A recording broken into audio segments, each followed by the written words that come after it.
Hello and welcome to the latest video and podcast from Fantasy Football Scout as we look ahead to Fantasy Premier League Game Week 18. And we'll do this via the goals and assists imminent tables, which use Fantasy Football Scout members area stats to try and predict future returns. In addition, we will take any questions you have at the end of the stream, so have a think about those and post your questions in the live chat at the end. My name is Joe, and joining me to unearth some of those under the radar gems from today's tables is Tom Freeman, Fantasy Football Scout's Deputy Editor. Tom, welcome. How are you?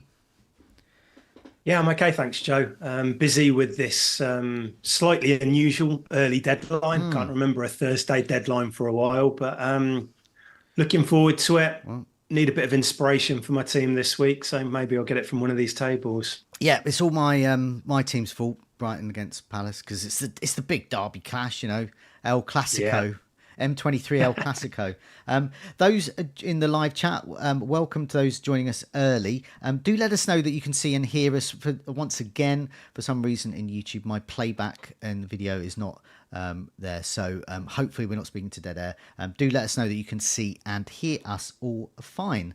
Welcome to Big Chief, Tim Evans, Colm, Mojo, and many more. Thanks a lot for joining us.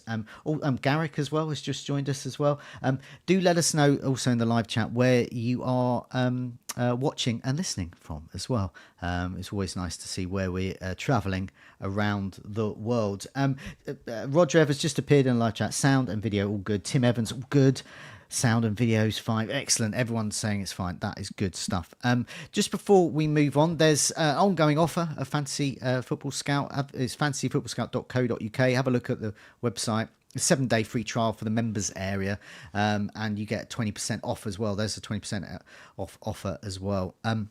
It's worth having a look at that. All the tables we've got here have all been constructed from that members area. There's also the Rate My Team tool, comparison tools, all good stuff, especially with all the fixtures coming thick and fast. So you get a lot of games, a lot of data within a 7-day stretch over Christmas. So it's well worth it.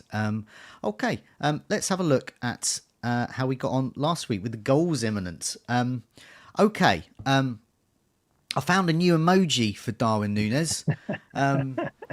It's a Christmas doo-doo, because an X doesn't do him justice. I hadn't spotted that. I was going through these notes earlier and I didn't even kind of trigger. I've only just seen it now. I put an X for a blank or an X if they, didn't show up for whatever reason, they're suspended or whatever. But he deserves a special one, a special place.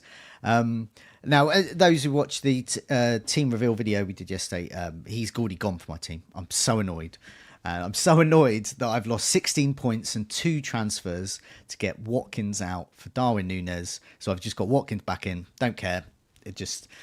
Darwin Núñez is now dead to me as an FPL option. Big Chief has shared that emoji as well. The Darwin Núñez emoji. So lots of blanks this week, but we did get a couple of goals, which is good. So we'll see if any of them still on the table. Once again, just a reminder with this table, if you've got 9 or more shots over the last 4 game weeks, but you haven't scored more than 1 goal, you're on this table, and we'll see to hopefully predict sort of your underlying stats, show that you've got good returns as well. Calvert-Lewin first for Everton. Everton are great at the moment. By mentioning him, because people might be in the market, they've maybe moved Haaland on. Darwin Núñez is obviously rubbish. They may already have, say, Watkins, who would be good against Sheffield United this week. Calvert-Lewin's actually not too bad. Is he sort of on your radar? Yeah, I suppose I haven't been that close to transferring him in, but I do really like him. We put him in the differentials last week, and thought he bullied the Burnley defence, certainly in the first half at the weekend. He had a big chance, which was saved by Trafford. I think he'll be disappointed not to score. I think you'd probably put Solanke a little bit ahead of DCL right now, but I do quite like him as an option. Fixtures are a bit mixed, aren't they, for Everton? Yeah. Going away to Tottenham, I don't think that's a bad game for an attacker. He's then got City, Wolves, Villa and Fulham in the next 5. So, a bit of a mixed bag, but I don't dislike him as an option. The only kind of slight worry is that we're about to enter a period of fixture congestion. And due to Calvert-Lewin's history with injuries, he might sit one of those games out. Okay, yeah. I mean, just you said about the fixtures being mixed. They got Tottenham up next, that could be good. But then they got Man City at home, and then they've got Wolves away. So they're quite the Wolves one's good. They're actually very near the bottom of our fixture ticker over the next Yeah. 3 game weeks over Christmas. But from game week 21 in January, when we perhaps will be looking to remove our Asia Cup and AFCON strikers if we're there in our team. Everton are the 1, 2, 3, 4, fifth best. Fifth best team according to the fixture ticker over game week 21, 22, 23. So they have Aston Villa at home, which is considered okay because of Villa travels. Then they got Fulham away, and then Tottenham again. And Tottenham's defence can be obliging. So. I don't think those immediate fixtures are terrible either, Joe. I'm not sure about you, but City, City aren't the same defence that they were certainly for last season. They're conceding goals. Yeah. Wolves have been quite leaky recently. So, yeah, I'm not against the Calvert-Lewin move if you're in the market for a striker. Okay, I've got Lerma at Crystal Palace next. I don't think people can go there. We can just get sort of, if he does do anything, we can just sort of get smug points there. But Crystal Palace's fixtures are pretty poor, and there's just so many other options in midfield. And this is going to be a sort of a special focus really on emerging midfielders with Salah and Son particularly going off to Asia, the Asia Cup and AFCON over January. We'll be in the market for new midfielders. So we're hopeful that our next tables, our goals and assists imminent tables, will give us some ideas of some of those sort of emerging midfielders to replace them. But yeah, looking at Crystal Palace's fixtures, pretty poor. Arsenal, in game weeks over January, they've got Arsenal, Sheffield United and Brighton, so not too bad there. But immediately now, they're pretty low on the fixture ticker. They've got Brighton, then they've got Chelsea and Brentford, so they're not great fixtures. They're sort of okay, but not great. Yeah. But certainly a little bit better than they have been last couple of games. Darwin Núñez, I mean, is there any? I mean, I've got rid of him, partly because I was going to run out of money, and so I needed to make the move. But also, I would have done it in rage anyway, even if I had lots of money. Yeah. I mean, is he just a dud? He's a complete dud for us as an FPL option. Well, I've always kind of referred to his shot volume and the amount of chances he creates, and or his impact on games. Liverpool look a lot better attack usually with him playing that centre forward role. But as a non-owner, watching the game on Sunday, I just wasn't concerned about it. He just never looked like scoring at all, did he? Against United, and so that's a bit of a worry. I think. They've got Arsenal and Newcastle in the next 3, haven't they? Liverpool, and the attack isn't quite clicking at Anfield anyway at the moment. So I think if you don't own, like you, Joe, you didn't own Watkins, you made the move. I think Solanke as well, I think, is a bit ahead of Darwin now. So if you've got other I wouldn't hit him out for it. I wouldn't take a -4 for him this week or anything like that. But if you've got a transfer and you can switch to one of those players, I think it's a pretty easy move. Yeah, I'd be interested if Darwin Núñez is still on the goals imminent table, because of course on the goals imminent table, once you score more than one goal, you're off the table in a good way. But if your underlying stats, your expected stats dip down, you're actually off the table in a bad way. So it'll be interesting to see if he's still on there. So stay tuned for that, everyone. And also, I forgot to say, do press that like button. Do remember to subscribe as well. So you can keep up to date with all our videos and podcasts. Brendan Johnson's next at Tottenham. So Richarlison's sort of been tried out up front again because Son is off. So Son is off in January. So Son's moving on to the left wing. Kulusevski's sort of filling the Maddison role, playmaker role. Brennan Johnson sort of, I would imagine, on the hot seat for being on the other wing role. Is he a viable option for us? I don't know if I'd put him on the same level as Son and Richarlison and even Kulusevski. I like Brennan Johnson, but he came off. It was a concussion sub at Forest. Yes. He came off, but it was actually revealed that he had a deep cut on his head. So I think he'll be fine for the weekend. I don't think there's any protocols where he has to sit out a certain amount of time or anything like that. I think I would prefer Johnson once Son has gone and he's going to be on that left side and he's cutting inside on his right foot. That's just me from watching games. I think that's where he'll be most effective.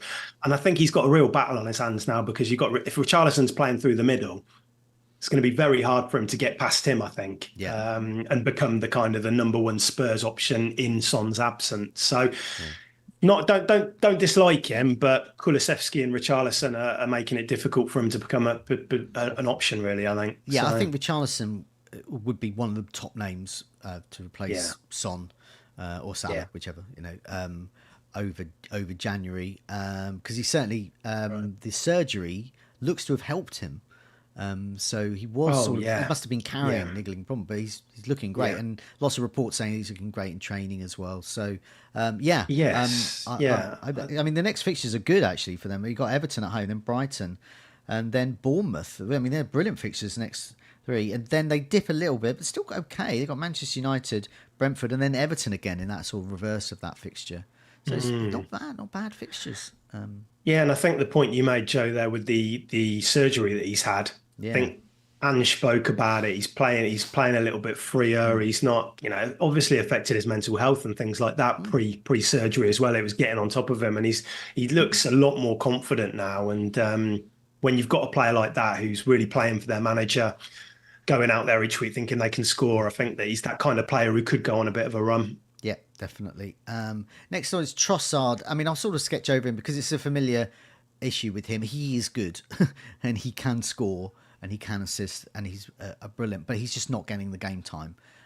So we can't really go there as an FPL asset. But just bear in mind, so say, for example, if Havertz gets an injury or Martinelli gets an injury, that would elevate his game time. But at the moment, it's hard to plug him. Almiron, though, at Newcastle. So a lot of people going for Gordon.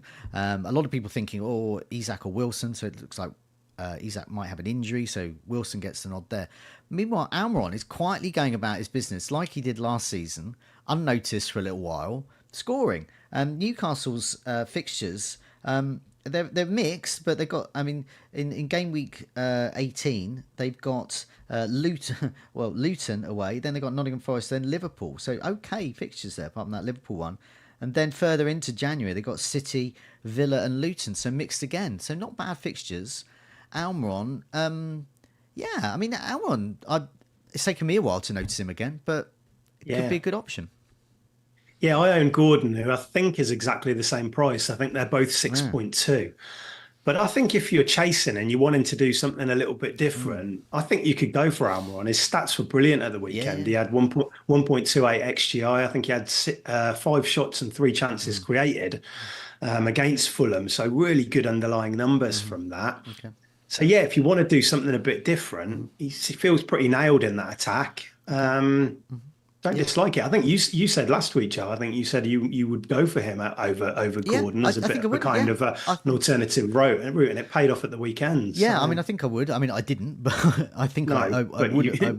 Would have. Yeah. Just to note, these are going. We're going over last week's stats, sort of reviewing them. So it's just I noticed that Garrick in the live chat was saying that Porro's on there, which indeed is on this list. So we'll see if he's on the latest list as well, and also a few other names that are on here. These are the ones that were on for game week 17.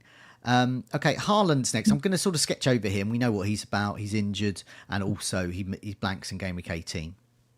So if you've got him, he could be a hold. That's probably a different debate, whether your strategy, if you haven't got him, how do you get him back? Do you want him back at a particular time and when? Luis at Villa, he was suspended for game week 17, so couldn't do anything. And is he still basically all about sort of set pieces, and that's what you're looking for him? Penalties and set pieces is his best chance of returning. His open play threat is pretty limited, and potentially even more so this week because Kamara's out. Kamara's suspended, so you may see Luis even a little bit more withdrawn this week. But Villa score a lot of goals, and he's on set pieces. He's got penalties, so he will tick over, I think. Okay. Next name, Jesus. He is the second name to deliver here. Once again, he is sort of not in the template at the moment, but arguably could be. I mean, I wish if I'd have gone for him instead of Darwin Núñez, it's just swap Watkins to Jesus the last 3 game weeks or so, I'd be laughing because he's got a couple of goals and scored again at the weekend. So he's got Liverpool up next, then West Ham and Fulham in the next 3. So not bad fixtures.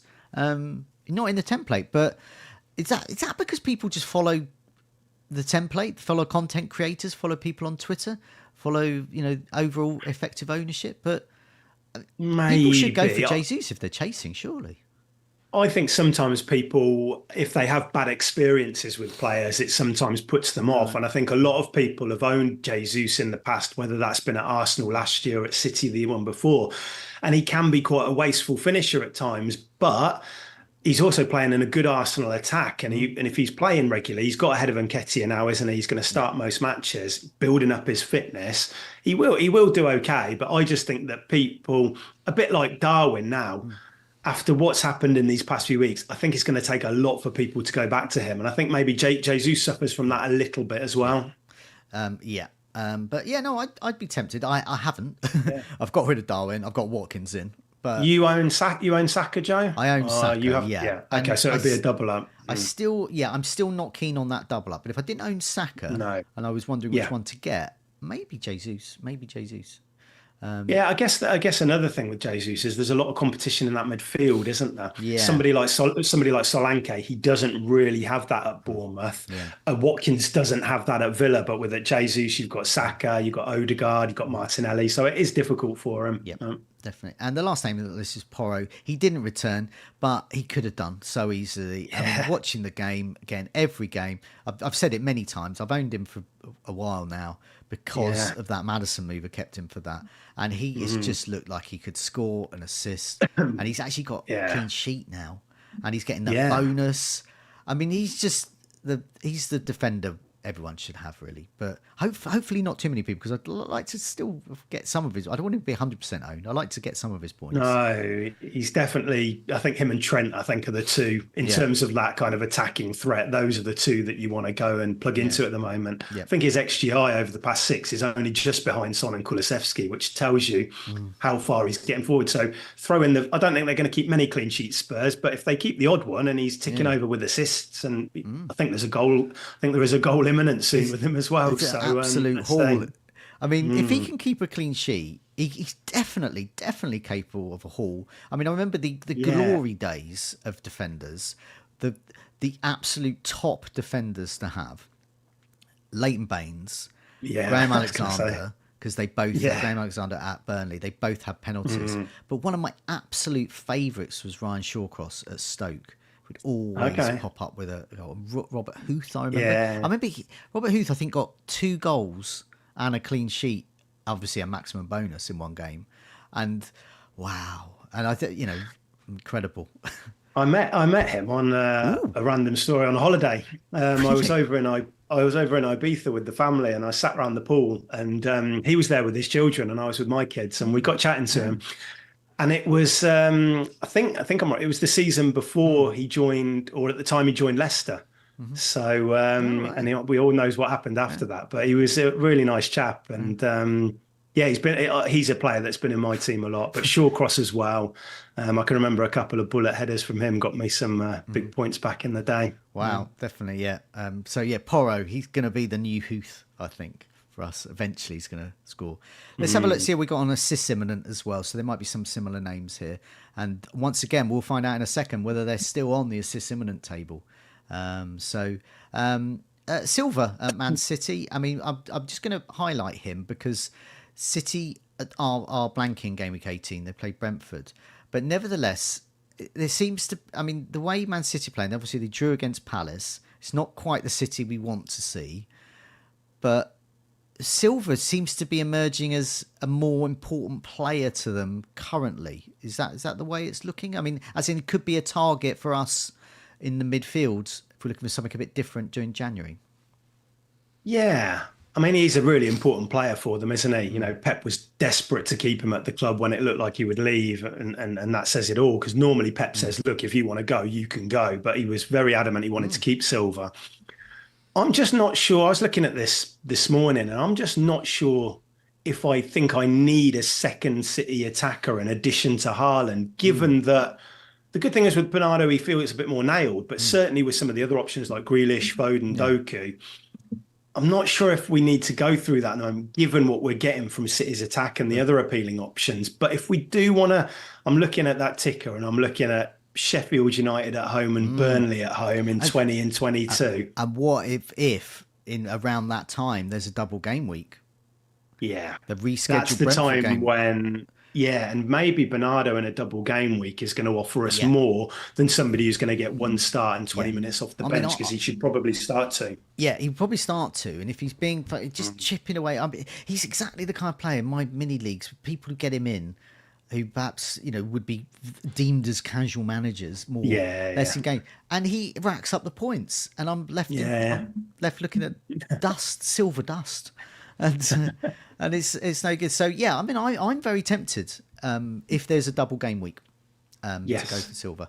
But there will be a double game week, but we just don't know when that is. Brentford. Yes. Elise's next for Crystal Palace. We mentioned the fixture; they're not actually too bad now. Crystal Palace fixture a bit mixed. So over January they've got Arsenal, Sheffield United, and Brighton, and then obviously they've got Brighton again coming up, and then they've got Chelsea and Brentford. So it's a bit mixed. In Eze's absence, Elise's on pens. I like their gameplay against City. It was sort of try and contain them. And then last 20 minutes, just go for it. just get some counter attacks going. Yeah, and Eze's coming back now, so suddenly Palace's attack looks a bit better. Yeah.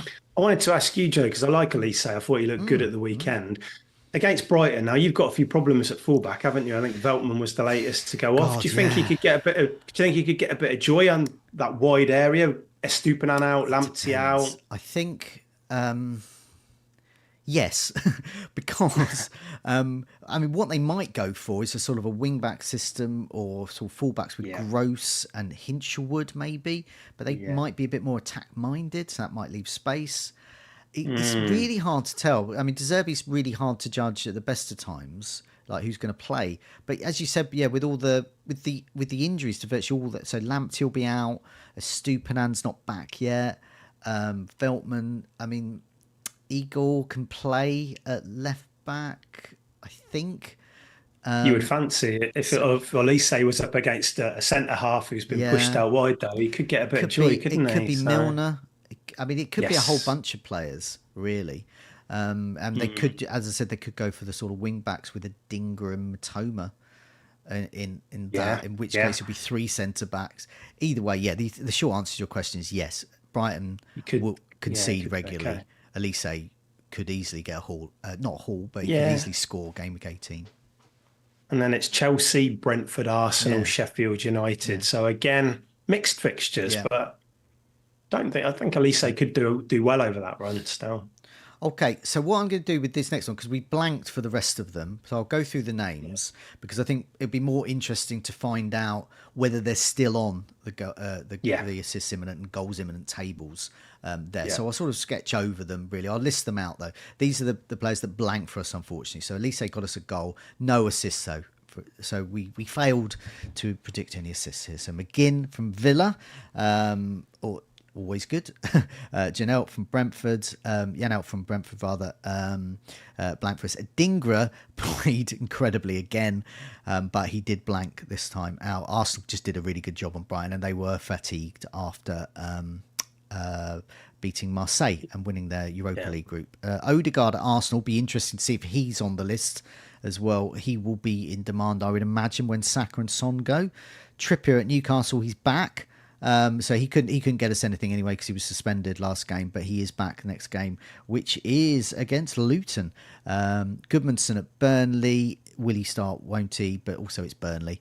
Fernandes at Manchester United. Be interesting if he's there, because Manchester United fans who are still optimistic will perhaps go to Bruno Fernandes during January when Salah and Son go. And then we've got Joe Ellington, who actually went off injured from Newcastle. And before anyone in the live chat says he's called Joe Linton, in Newcastle he's called Joe Linton. But a Brazilian friend of mine said that his Brazilian... I can't do the accent, but it's Joe Ellington is how you pronounce it in Brazil. Okay, for anyone says in the live chat, I know we get loads of comments about our pronunciation. I do specifically, yeah. I'm not going near. You're from Birmingham. I always say no. I think you'll find that in Birmingham this is the correct pronunciation. I'm from Brighton, and as people might know, I have difficulty with some consonants sometimes, and we like our vowels and not so keen on consonants.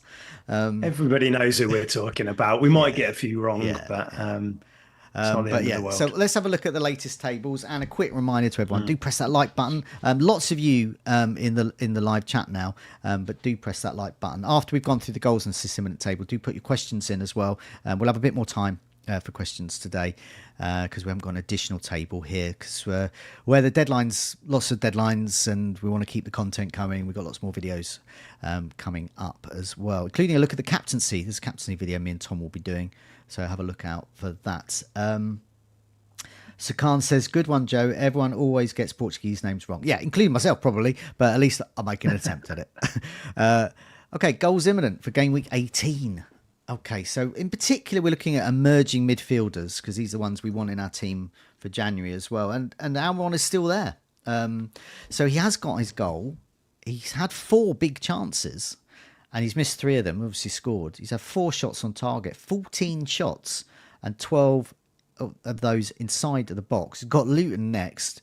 He's underperforming, should have got at least another goal there, maybe another couple of goals, and this is just from the last 4 game week stats.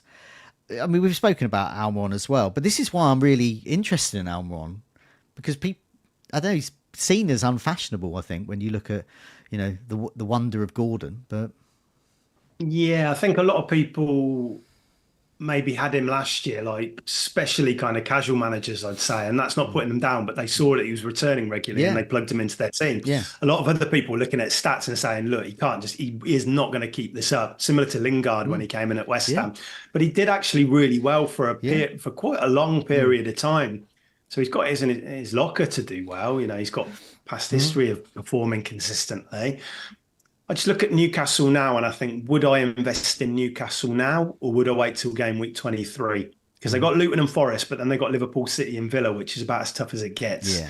So it's just whether or not you make the move now or you kind of keep Almiron in mind and then say, well, I'm going to go for him or Gordon from 23 onwards. Yeah, that's the decision to make. No. Yeah, I mean, I also think now it's like game week 18, Luton, and then Nottingham Forest game week 19. I just think... I think good short term. I think now if you are tempted to be a bit different and go for Almiron, because I know people say, oh, everyone's teams look the same. It's like, well, this is. I mean, we all play. I mean, it's up to us to make the teams different. Almiron is the poster boy of being different. He is. Yeah. Once again, Manchester United fans next will be pleased to see Garnacho there. No big chances, so he can't have missed any. No goals, but shots on target. This last 4 game weeks. Couple of shots on target, 15 shots though, 11 of those inside the box. He's got West Ham up next. Should have scored at least a goal over that time. I think Manchester United fans once again will be pleased with this. They did a number on Liverpool last night defensively. The fixtures are pretty good. They're 3rd on our fixture ticker, the next 3. West Ham, Villa and Nottingham Forest. Apologies about my dogs going mental, by the way, if anyone can hear them. I can't, no. But yeah, so Garnacho, would you be tempted? 4.8. No, I don't think I would. only because, United, we spoke about Fernandes a bit, didn't we, on our team reveal videos yesterday? And it's hard to know what to make of this United attack because I know the fixtures are improving now, but they haven't really ticked for, and it isn't just this season. Even last year, they were quite low in terms of their underlying attacking stats under Ten Hag. And I don't know what you think, Joe, but I'm not totally convinced by Garnacho when I watch him. And I know he's highly rated and I know he's young. He scored the wonder goal at Goodison. But when I watch him play, I'm just not that convinced. And this is like from an FPL lens. I'm not saying as a player. I'm just looking, is he going to be good enough as an FPL asset? And I'm not sure he is. Well, I mean, I look at him in the same way I look at Dingra. I mean, very different players, different teams, obviously. Brighton a very attacking side, Manchester United arguably more defensive side. Not a lot of goals there, but I do look at it in terms of, in FPL terms, they're similar price, so there's only 0.2 between them. If you're looking for a good first sub, if you're looking to move to a sort of a 3-4-3, sort of readjusting, and the next name on the list is Archer. So if you're looking move away from like having a sort of a cheaper striker and having a cheaper midfielder, I quite like a player like Garnacho, who's a player you can bench. But what a great first sub could possibly come on, or possibly, you know, save yourself a transfer. Just field them in a good fixture. And they got West Ham next, then they got Villa, then they got Nottingham Forest. So okay fixtures next three. That's why I don't mind him as a sort of part of a little shift away from midfield towards attack. I've got to remember his price. He's 4.8, and so he is very, very cheap, isn't he? And I suppose he's going to benefit from one, Rashford not playing well, but also Anthony, who's really struggling as well. Yeah. So I think he's probably going to get more minutes than we think. I'm just not. When I watch him, I'm just not totally convinced, but I suppose we can't be too fussy at 4.8 million. Exactly. Right. So for example, I got a Dingra who's going to AFCON in January. So if he's out for 3 or 4 games and I want to stick with a 5-man midfield, but I haven't got much money in the bank, Garnacho could be a good replacement. Or if I just want to have like a regular first sub, you can actually play. So I don't rule him out. Next name on the list, similar sort of sentiment, Archer, different position, but 4.6 million. So I think I marginally prefer his stats because Wilder is a bit better. Sheffield United, not great fixtures. They've got Villa, and then they got Luton, they got Man City in the next 3. But 4.6 million, I've removed him for I removed him for Solanke. So as we're recording, I currently have 6 points from Solanke. It may go up to 9, maybe down to 0. I don't know, but nevertheless, Archer has gone for me, and I'm moving towards a 3-man attack. Yes. But if you want a 2-man attack, Archer's still the best sort of 4.5 million striker, isn't he? Yeah, because I think Wilder's gone in and he's changed the system a bit. They're playing a 4-3-3 now, and Archer's playing on the left, but the stats have actually improved with him playing a bit wider. Got Semenyo, but obviously he's off to AFCON as well, and I don't think he's completely nailed in that Bournemouth attack in terms of playing minutes. You know, he seems to get taken off a bit early. That won't happen with Archer as much, I don't think. So he probably still is the best pick. And I'm on a 3-5-2 at the moment, and I can see the 3-4-3 becoming a lot popular and more popular, given that Salah and Son are off, and Watkins, Haaland, Solanke. That seems like the best strike force going forward, doesn't it? Yeah. No. Connor in the live chat points out Semenyo at Bournemouth as well. He also is a good option. Bournemouth are more attacking, but I don't think he lasted more than 45 minutes last game. No, he gets taken off quite a bit early because there's a lot of competition in those wide places at Bournemouth. Yeah, I know. Obviously, that Bournemouth game was cut short anyway. But he I think he was taken off. Historia Film says Cunha is the best pick. Yeah, I mean, as I said, I'll keep regaling a bit more expensive, but I do. Bit more expensive. He's probably the best. Chelsea, Brentford, and Everton up next. Okay fixtures, and as I say every week, he's been in my Sky team for a while, and he's the gift. Keeps giving me more and more points each week. Each week, I think I'll get rid of him, and I never do. So he's going to survive, I think, for a while. Luis at Villa, we've spoken about him. I'll read out his stats. So 10 shots, three inside the box. 5.5 million. There are sort of other options, but does have pens for Villa. I think Bailey. I think a lot of people are looking at Bailey this week. He was benched. He was on the bench at the weekend, but again, came on and make an impact. Looking at some stats yesterday, he's actually returned in every home game for Villa this year, Bailey, and he's only started 3 of them. But he just comes off the bench, and he's played 7 home games, and he's got either a goal or assist in every single one. I'm still a bit, which I've been with Bailey, I'm still a bit wary of minutes going forward, but he's making it very, in terms of him being nailed on each week. He struggles to play 3 games in a week with his past injuries as well. But I do think that he's making it very hard for him to be dropped at the moment because he's making such an impact. So we've put him in the scout picks, and as a 1-week pick, I think he can do very, very well against Sheffield United. Longer term, a few more concerns.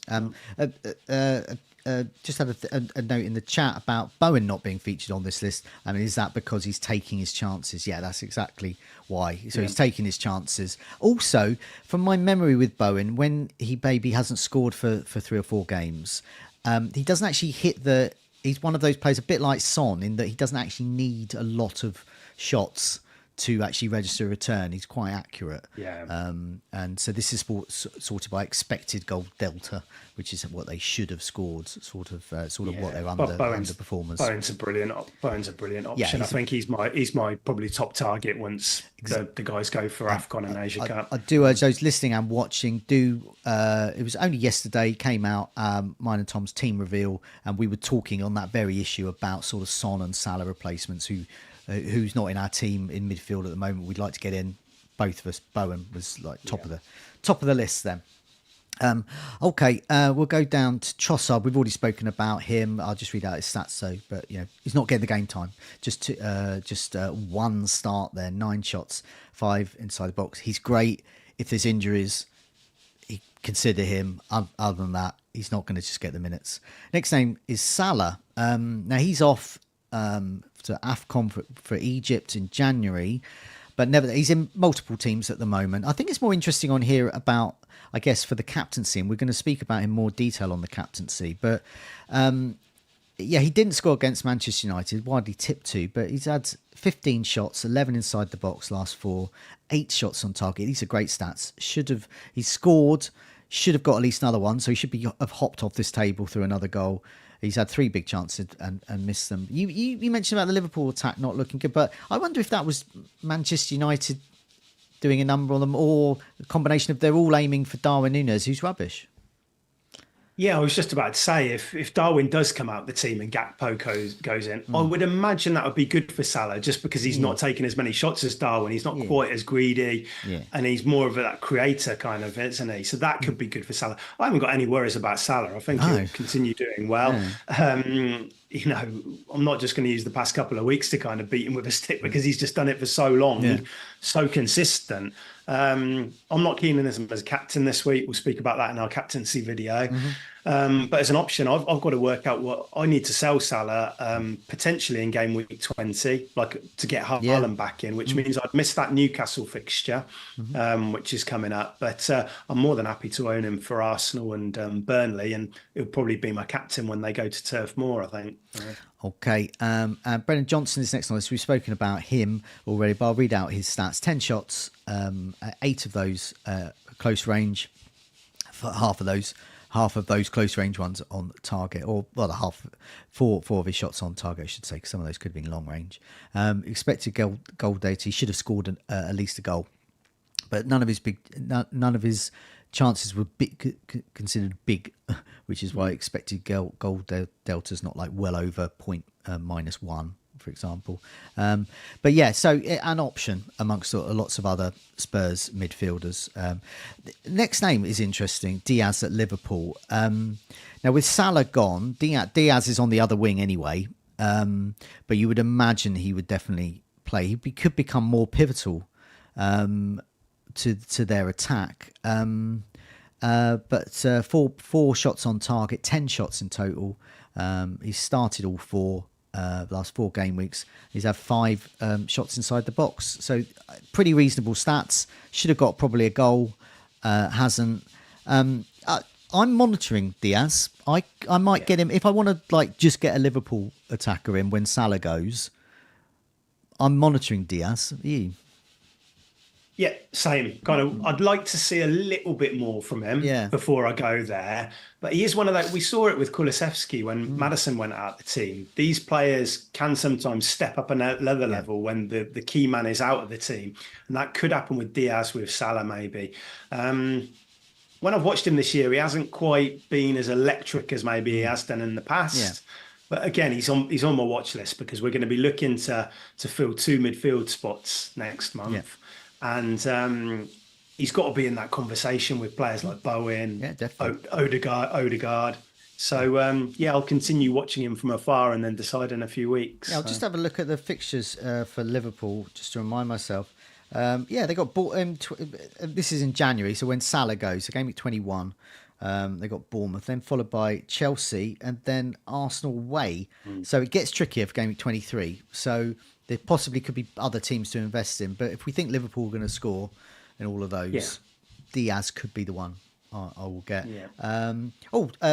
Chat Sport asked a question. I know, think of your questions towards the end, but I will I'll ask you this one now because I'm not entirely sure. Who takes pens over Salah? So if Salah's not around, as a Brighton fan, I would say it's going to be McAllister because he's brilliant at them.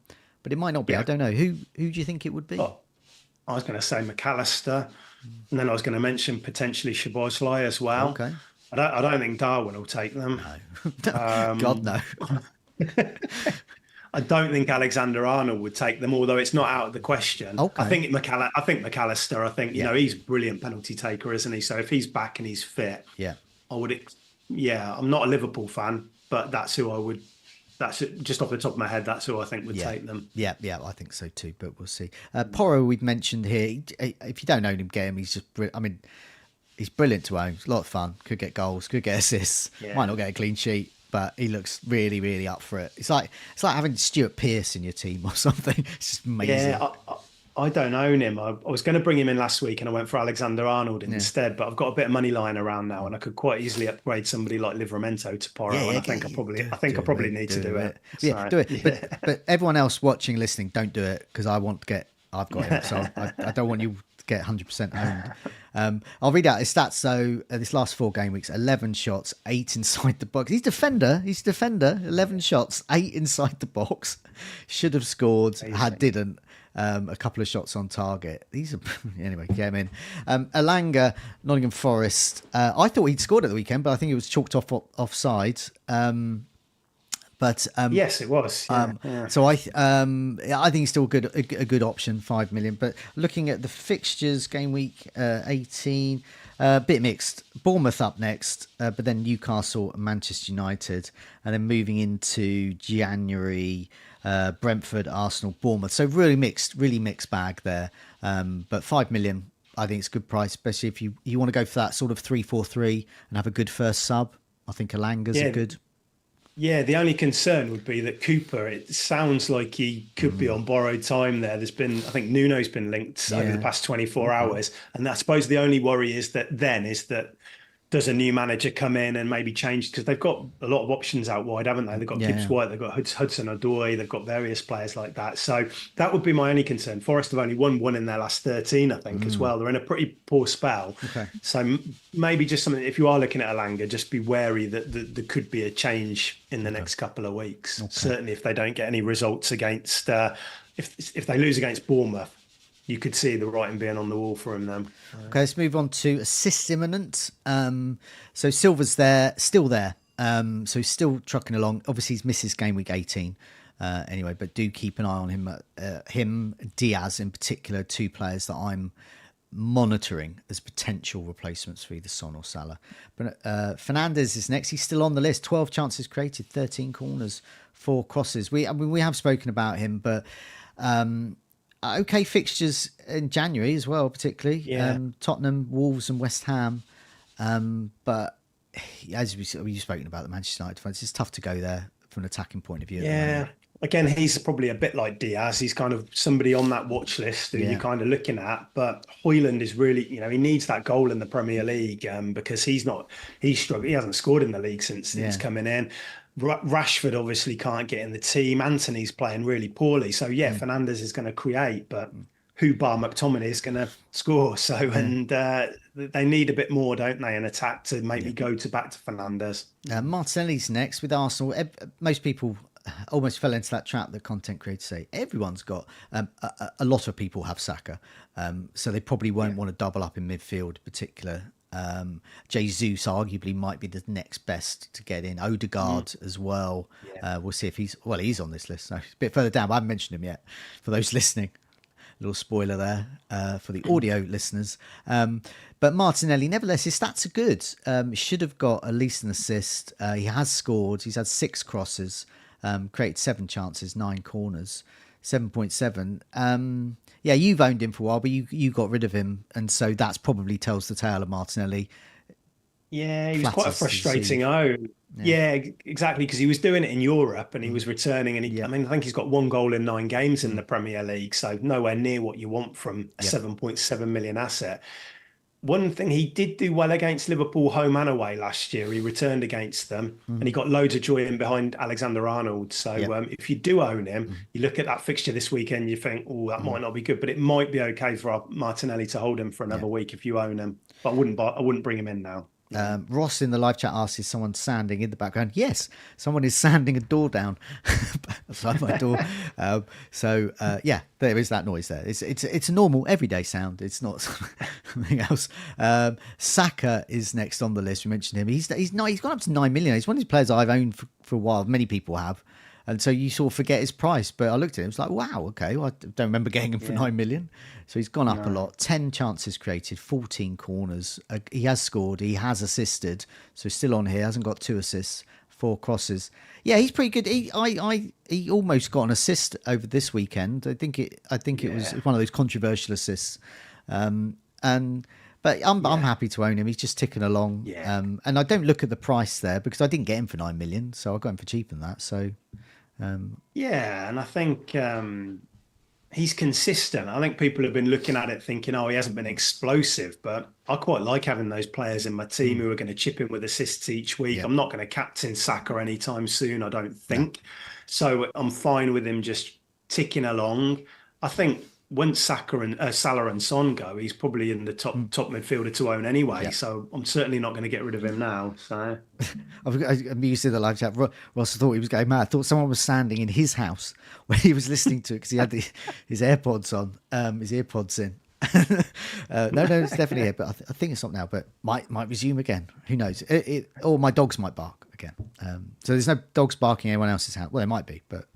Here. Elise, we've mentioned, just say his stats again. He's still on this table, so Crystal Palace fixtures okay. We've mentioned 9 chances created, 10 corners. He has scored, and it was that penalty, and he's had 6 crosses, so good stats there. This pleases me. Adingra is there. I haven't sort of highlighted him because he's off to AFCON in January. He's the bar, as I said on when he came in for me for I fielded Haaland this week, but Adingra coming off the bench, so it's the bionic man for the robot basically, because somehow he's still playing. 11 chances created, 2 corners. He has scored. He's had 3 crosses. He's so lowly owned at the moment that you get pretty much 100% of those points. So that's what you're after there. I'm just hopeful every week, but who knows? But yeah, I wouldn't recommend getting him in because he's off to AFCON in a few weeks. Couple of weeks, so good fixtures though for Brighton for quite a long spell, haven't they? So if you want a Brighton player like somebody like Gross or something, could be quite good as a kind of set and forget option now. Just plug him in and leave him for 10 game weeks or something. Yeah, I think they're pretty much top over the next 6 game weeks. But if you look in 3-week blocks, I'm looking at Christmas as a block of 3. I'm looking at January as a block of 3. There's a big gap, and there's different players we're interested in. So I think from 18 to 28, they're top of the ticker. So it's a really long spell of good fixtures. So if you do want, if there's if say your defence or your attack, you think it's going to need a bit of work in the next few weeks, you could, and you want to plug a midfielder in and just say, leave him be. He's going to start the vast majority of games. He's going to play 90 minutes in most games. He could be a decent option. Yeah, I mean, I've got no intention to replace him, I don't think. I mean, I might end up doing, but over January while he's out, I just put him on my bench. He's only 5 million. So I think I'll just keep him unless I really need like a 5th midfielder or a better first sub. But yeah, just remind you, those fixtures got Crystal Palace up next, then Tottenham and West Ham. That's just over Christmas. Then in January, so if you're looking for a Dinger replacement or another Brighton midfielder that's not on here, they're top of the fixture ticker in January. 20 Wolves, Luton, and Crystal Palace. Great fixtures. Jan out from Brentford. I'll just mention his stats again. Once again, we all get smug points there. People aren't going to get him in, but 4 crosses and 7 chances created. Odegaard is the next name we will mention though. This is impressive. 16 chances created. He has scored. He's had 4 crosses. He has assisted. Should have got getting on for another assist. Son, as we keep saying, Son and Salah are off to cup competition in January. Odegaard, he's going to be top of many people's shopping lists, isn't he? I think.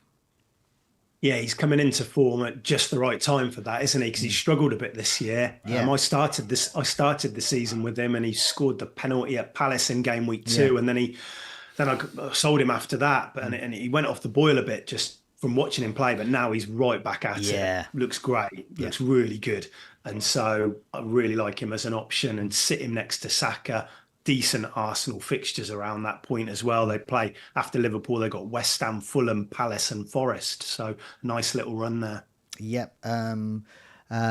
Next name's Palmer, but this is good because I mean I've only had him for a couple of weeks in my team, and wow, impressive! Yeah, 14-point return last week at the weekend. It was more from goal threat though, Yeah. but he was through the middle in the first half, I think, and in the second half they moved him out. They shunted it around a little bit, and he was much more effective on the wing, and he could roam a bit. And but yeah, 7 chances created. He's had 3 corners. He's scored a couple of goals, and he has had an assist. So 1 more assist. He's off this table in a good way.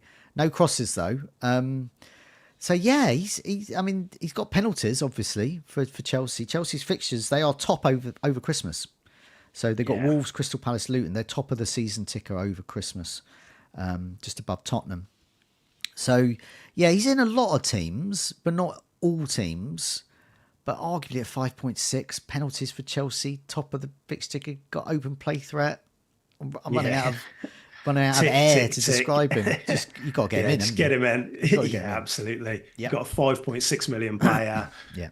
So much goes through him. Penalties. He's so key to everything they do there. Even with Nkunku coming back, I think he's going to start most games. So yeah, absolute no-brainer. Okay. Next name is Diaz again. So this is good. So I'll just go back actually just to check that he was on goals imminent. Yeah, there he was on the goals imminent table. He's on both. And he's on the assists imminent table. When a player for a good team is on both of these tables, I take notice. He's created 11 chances. And he's only had 1 cross, though, considering he's out on the left. So that would imply he's cutting in a bit, but created those 11 chances. I can't add anything more to that. He's on our watch list, isn't he? Yeah, stats very good recently. I broke it down by each game week before we came on, and they're pretty good over a kind of a 5-week spell, I think, a bit beyond the 4 on this. So... yeah, I want to see a bit of actual output from him before I go there. But certainly, this is what these tables are all about. They're about kind of saying, look, you know, the volume is there, and something could be coming. And the fact he's on both tables, like you say, it's a really positive sign. And maybe we'll see something, if not against Arsenal, maybe against Burnley in that fixture after, where there's going to be, when Burnley's style of play, they keep the ball a lot of possession, but on the counter, Diaz might be a good weapon there. Okay, please do in the live chat, do put your questions there. Do press that like button as well. Lots more of you in the chat than are pressing the like button, so do press that like button. Do remember, do subscribe as well if you're not already. So what we'll do is we'll answer the question so far. A couple have come in already. Vignesh, I don't know whether Vignesh is having a laugh or not. He's got Archer, Darwin, and Solanke. Who should I sell for Watkins? Darwin. He's okay. The first player I've ever put a poo emoji next to in a video. That tells you something. Yeah, I presume Archer's only a bench player for him anyway. So exactly. I doubt you'd be starting Archer every week. So yeah, that's a pretty straightforward move, I think. Liverpool play West Ham in the Carabao tomorrow. And so if Darwin plays that one, then there's a chance he might not even play or start that game at the weekend. They might go with Gakpo. So, I think that's a pretty straightforward transfer, isn't it, Joe? Okay, there. Akash has gone in the live chat, says I might have mispronounced Vignesh's name wrong. It's Wignesh. So I'm just going to take his word for that. I haven't got time to double check. So apologies there, Wignesh, if that is how I pronounce your name. Okay, more questions. Eunice, is there an update on whether the Bournemouth Luton points will stand or not? What is the latest? Because I'm still... There is no latest. No. But the situation is exactly the same as when we spoke yesterday, the game week has been kept open. I think FPL are waiting for the Premier League to make a decision or put out a statement as to what is happening with that game, and then they will react to that. The longer it goes on, the more sure I am that this game will be voided, and basically the points will be removed and your auto subs will come in. But that is just me guessing that. Yeah, so. I mean, as a Solanke owner, I'm obviously don't believe that. But I don't want that. I took a hit to bring him in. I certainly don't want that. Yes, exactly. Yeah. But no, ideally they would say we'll have another game and you get to keep your points, but I don't know if that's. I mean, this may, if you're watching and listening back, this may be redundant. We might know the answer to this question already by then. But as it stands at the moment, I wonder though if they're waiting for the Premier League. So the Premier League decision is not going to be based on whether it happens before game week 18 starts. So when game week 18 deadline is gone, the way the Premier League make their decision is not going to be based on that. They can make a decision next week. Yeah, they're not going to do it around our deadlines, are they? They'll say it when it's right for the team. Yeah. They might be waiting for the Carabao Cup matches to be out the way and schedules and things like that. So I wonder if FPL will have to just keep. I mean, they're obviously they're waiting for a decision, but that decision might not come until, and they can't keep game week 17 open while game week 18 is open. It's got to close at some point. It's got to close before Thursday's deadline for game week 18. Yeah. So if there's no announcement, I just wonder what will happen. They'll have to sort of guess, because I think we said yesterday, either they add the point, they keep the points, but don't count the replay, or they void the points and count the replay as part of a double game week.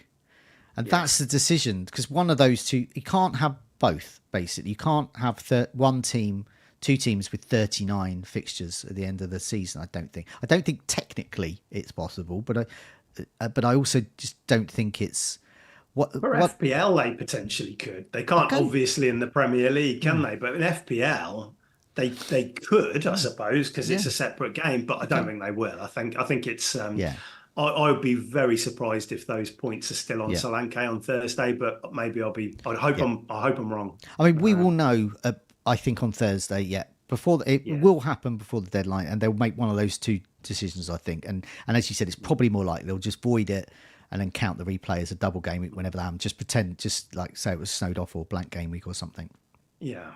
But anyway, I'm hopeful. I had 9 points from Solanke and then down to 6. But same. And I'd be really happy with 6 as well. Okay.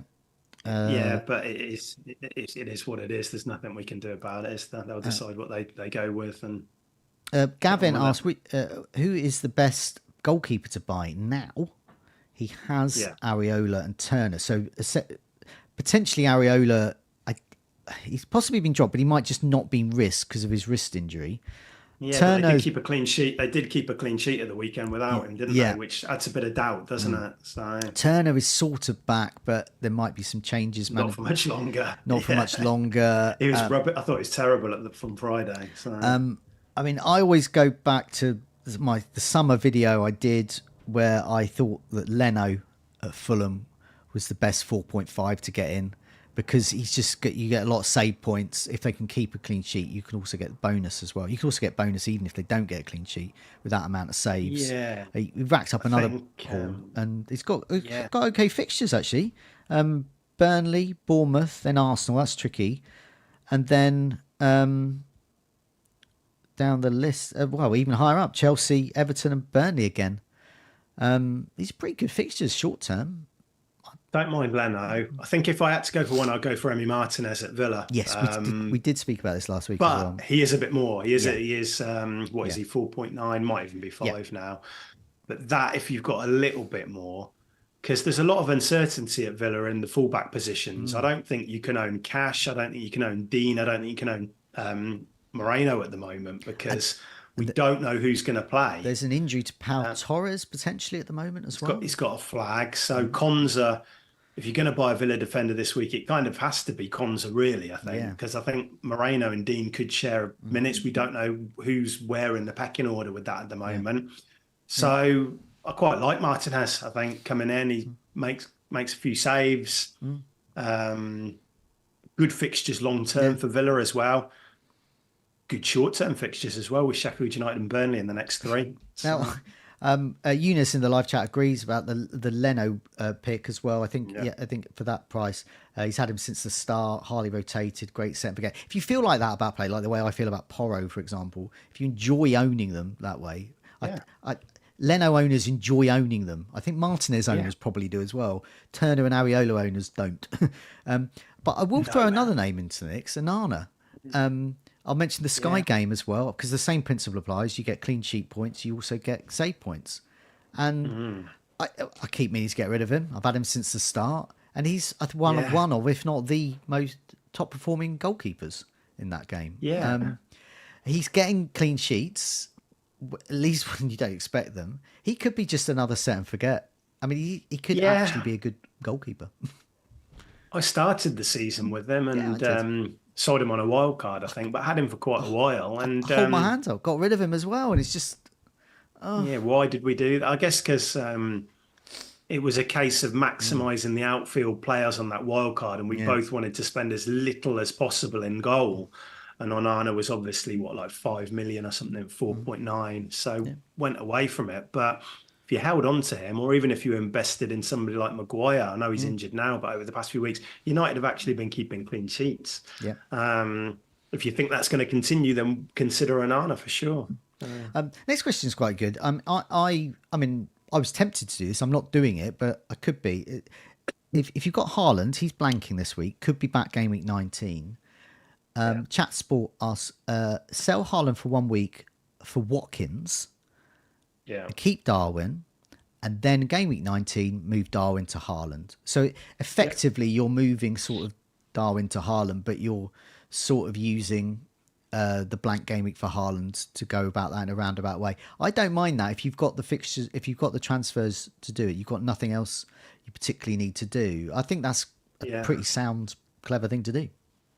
Yeah, and FPL, it wouldn't surprise us if Darwin scored this week, just as everybody's selling him and they've had him for 4 weeks. But it is Arsenal, I think are so good defensively right now. I think I wouldn't expect him to score, but I think that plan, it's kind of maximising the amount of players you've got this week, isn't it? Yeah, especially if you definitely want to field an attacker over defender. And I know we've rubbished Darwin a lot, but at least he's there. At least he's on the pitch, which may actually not be a good thing. But I don't mind that move at all. But I personally have just, in a fit of rage and with hardly any money to play with, I got Darwin out for Watkins. And I'm keeping Haaland on the bench. Historia Films, best Darwin replacement till game week 20, because he's wildcarding after that. So just a couple of game weeks. He always has Watkins and Solanke. Now, that's a good question, because I would have said Watkins or Solanke. Yeah, okay. Let's have a look. Jesus goes to Liverpool and then has West Ham at home. The West Ham fixtures, obviously, quite good. If it's just for 2 weeks, so this is a player you don't want, I would actually say possibly Jackson at Chelsea. Wolves and Crystal Palace game week 18-19. It's just 2 fixtures. If Isak is definitely out, Wilson, Luton and Nottingham Forest. That's probably, but you need to be definite about that. So, and we don't think we're going to get team news this week before game week 18. No. Annoyingly. No, it could well be risky. It's a shame Jimenez got sent off, because you look at those 2 Fulham fixtures with Burnley and Bournemouth. Yeah. Bournemouth are obviously improving, but you're not going to go for Carlos Vinicius if he even starts. So I think Jimenez obviously is suspended, so possibly Kuna. Possibly Chelsea. Yeah, looking at that. I think I might still be tempted by Jesus, but just for Liverpool and West Ham. But there's no obvious candidates beyond. I was looking at striker shortlists earlier, and you got Haaland coming back, and then you got Watkins and Solanke, and then there's a bit of a drop off. Like, I like Calvert-Lewin, but you're not going to get him for Spurs and Man City if you're playing a wild card in 20. Yeah. So I think it's an intriguing question, because it is sort of, you're just looking at 2 fixtures, so they're not there forever, and that's why I mentioned Jackson, because he's a player that you don't want forever, but he's 2 good fixtures coming up. But I do think Jesus is the sensible one. So I'll agree with that. Yeah. Then we go Jesus. Just going down the list of questions. Best Darwin place. Tom, which Villa fullbacks would you fancy versus Sheffield United? Moreno, Cash, or Dean? Clean sheets and goal involvement? Question mark. I honestly can't say, because Dean, and I think you could go to any Villa fan who watches a lot of games and goes to games. I think Luca Dean, Alex Moreno feels like an absolute 50-50 this week. Moreno obviously came in and scored at the weekend and played very well, but Luca Dean has been excellent across the season. He's well rested because he didn't play at the weekend. Moreno's played in Europe as well, and he's obviously coming back from a long-term-ish injury. So it wouldn't surprise me if Luca Dean gets the nod, but I'm not going to suggest getting in Luca Dean long-term because Alex Moreno is going to be putting pressure on him. MRA might rotate that position. Cash, you cannot rely on. I don't think he'll play this week. I thought he would play at Brentford. I'm not sure he'll play this week.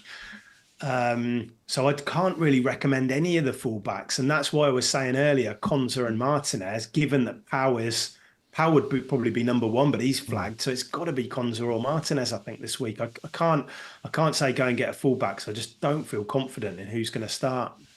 Big Chiefs asked a question, but I'm a bit confused with it. So he asked whether he plays a bench boost or to bench one of these players, but I don't know how many he's got to bench or. But so he's got Palmer, Isak, Solanke, Gordon, Salah, Saka, and Richarlison. But that's just 7 names. Play bench whichever the 8th name is, I presume. Play them all. But your mind might be made up with Isak. I wouldn't play a bench boost because Isak might be out. And you never know with some of the others. Also, it's not the greatest fixture for Saka and Salah. But I wouldn't bench them. But I certainly wouldn't use a bench boost. So no. The answer to that, Big Chief, is whoever your 8th attacker is. Presumably it's maybe Haaland or someone who's not as good as the ones you just listed. I presume would be the one to bench. Chat Sport asks, will Turner keep his place after that error? You sort of indicated he might not. Well, I don't know, but I thought he was at fault probably for both of their goals, especially the second one when he cleared it and it went straight to Kulu, who scored. And so that's the worry, isn't it? When you've got 2 players who are competing for a spot and one makes bad errors, that they could lose that place. Okay. So let's see. I wouldn't feel confident predicting a Turner start in 18. Dario, it's not a question, just saying thank you to both of us for the great streams. Well, thank you, Dario, and thank you everyone else for listening and watching over the season so far, last season. And I don't think we've got another. When's it? It's Christmas and Boxing Day next week, isn't it? I'll be back on Boxing Day. Just myself because Tom's away, but I'll be back on Boxing Day. We're not away. We're working. I'm working. I'm covering all the matches. You're away swanning off working, covering all the matches. Yeah, exactly. I think I'm in Christmas Eve and Boxing Day. Right, okay. So I'll be doing not as much work, but I'll be doing a little bit of work. So I'll be doing a sort of deadline imminent stream where I'll do a deadline stream on Boxing Day, and I'll incorporate the latest goals imminence tables in that to help for game week 19. Time for a couple more questions. If I go down the list, Abd asks Gabriel to Konza for a -4. No, because Gabriel's good, plays for Arsenal. Yeah, Konza's good. You look at Arsenal's fixtures to follow: West Ham, Fulham, Palace, Forest. Yeah. Best defence in the league they are. So I wouldn't do that. I mean, as a rule of thumb, because this could apply to anything, I always look at my team and look at weak links, hence me removing Darwin this week, and who can I get that's better? And Gabriel to Konza strikes me as you're moving a good defender to another good defender in good teams. And it doesn't look... He's going to... You're gonna sorry, Joe. Just you're gonna want to reverse that move the next week, and you've taken a -4. Konsa realistically, his point ceiling. Oh, okay. Once every year he could pop up with a goal, but his ceiling it probably is 6-7 points, maybe with a bonus. Yeah. So it's just not going to pay off, mate. Yeah, you're swapping a 6-point player for a 6-point player, basically. So just keep what you got. Eunice asked, what about the latest on the lower leagues? I noticed Cheltenham scored first, but eventually did lose, unfortunately, at the weekend. I can't remember what the overall score was, which is a bit remiss of me. But I know they have just let Josh Staunton go. He was great in defensive midfield and defence for them last season. Probably the only good player for them last season. And he is now gone because they're now a better side now. He's fallen down the pecking order. That's the latest from the out west lower leagues.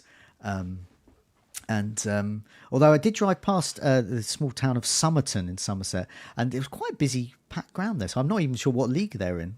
But maybe I'll go to Somerton. I don't think I've ever heard of Somerton. They're why Somerset. This is for history fans. Why Somerset's called Somerset, because Somerton was the original town of Somerset. And hence why Wilton in Wiltshire is called Wiltshire, because of Wilton, which is just outside of Salisbury, and so on. Interesting. Something to do with the Anglo-Saxons and that kind of stuff. I'll keep an eye out for Somerton. Well, firstly, I'll try and find out what division they're in. That's for Anglo. Yeah, a mixture lower league Imminent and Anglo-Saxon Imminent videos which in the pipeline. Okay, one or two more questions, then we'll go.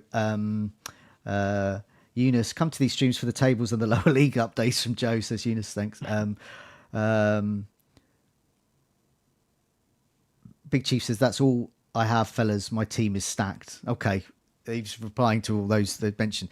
Yeah, bench your 8th player, Big Chief. And final question, Gamel asks, Hwang to Iwobi for -4 or just be patient? As soon as I see -4 swapping a good player to another good player, I say no. And Iwobi, Fulham are in quite form, but Jimenez isn't there anymore for suspended, and Hwang's off in January. Just keep Hwang, and when he's off in January for the Asian Cup, just move on. He's going to have to go sooner or later because he's got that and he's on 4 yellows. But I actually think Chelsea at home, Wolves normally score at home, so I would play him this week, and I'd feel pretty happy doing that. I certainly wouldn't be talking about hits or anything like that. So yeah, definitely. Game week 18, Wolves, Chelsea, and then Brentford, then Everton, and then he's off. So keep. Keep. I would, Okay. That's about all time we got for. All we have got time for. I'll get my words out eventually. Magic 69 has put a question about keep or sell cash. I personally would keep. Just keep with what you got, but I don't know. Maybe the time was a little while to go to sell him. I don't know. I'm not sure who I'd replace. It's hard to sell before Sheffield United at home, isn't it? Because if he plays, you're going to be kicking yourself. I just don't think he will play this week, but I could get it wrong. See what Neil says on Thursday. Have a look at the predicted lineups. Look at the team news, because we will get a Villa presser pre-deadline, we think. Okay. But I would be surprised if he plays, especially with Kamara out, who can sometimes drop into the back three and cover for him. I think it's a bit risky. Okay. But see how it looks on Thursday. Okay, thanks everyone for joining us. Do remember to press that like button. Do remember to subscribe as well. Check back the Fantasy Football Scout website to look at that member offer we mentioned, 7-day free trial, but also check on Fantasy Football Scouts videos and listen out on the podcast as well. We've got plenty more content coming right across Christmas, the festive time, and the new year as well. Me and Tom will be back as well a bit later tonight. I think it's going to be scheduled. We'll look at the captaincy as well. You can look at our team reveal yesterday. Lots more stuff coming. Scoutcast was on last night. Have a look back at that. And more besides. Thanks to everyone for joining us. I'll see you again on Boxing Day for Goals Imminent, Deadline Imminent stream. But yeah, thanks everyone. Tom, thanks a lot. See you soon. Thanks, Joe. Bye.